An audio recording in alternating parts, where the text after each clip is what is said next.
রাধে রাধে বন্ধুরা, welcome to Nayan blog. So আমরা বের হয়ে গেলাম বিহারের উদ্দেশ্যে। কালিয়াগঞ্জ স্টেশন থেকে আমরা ট্রেন ধরে নিলাম। বিহারে দুদিন কাজ আছে, ওখান থেকেই আমরা বের হয়ে পড়বো প্রয়াগরাজের উদ্দেশ্যে। তো গাইস আমরা কাটিহার স্টেশনের নামে গাড়ি ধরে চলে আসলাম কাজের এখানে। তো গাইস এখানে 2 দিন কাজ হবে, অ্যানিভার্সারির কাজ আছে। হ্যালো গাইস, তো কাজ শেষ করে আমরা বের হয়ে পড়লাম। আমরা এখন যাচ্ছি পূর্ণিয়া স্টেশন থেকে কাটিহার স্টেশন পর্যন্ত রেলে করে। এখান থেকে আমরা টিকিট কাটে নিলাম বারুনি স্টেশন পর্যন্ত। ওয়েল গাইস, হতভাগা যেখানে যায় সেখানে সাগর শুকায়। আমাদের ট্রেন হয়ে গেল মিস। তো আমরা বসে বসে মুড়ি খাচ্ছি। তারপরে দুপুরবেলা ট্রেনে চড়ে আমরা যাচ্ছি এখন বারুনি পর্যন্ত। বাইরের দৃশ্যটা কিন্তু খুবই সুন্দর।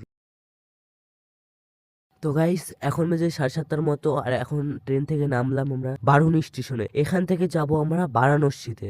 তো গাইস এখন 8:30টার মতো বাজে, আর এখন বারাণসীর ট্রেন চলে এসেছে। দেখা যাক কতটা ভিড় হয় নাকি, বুঝতে পারবো কিনা। গাইস ভিড় তো আছে, কিন্তু আমরা সিট পেয়ে গিয়েছি। গাইস আমরা পৌঁছে গেছি উত্তরপ্রদেশে। যে ওয়েলকাম টু বারাণসী লেখা আছে, মানে এখান থেকে প্রয়াগরাজ বেশি দূরে নেই, মাত্র 100 কিলোমিটারের মতো।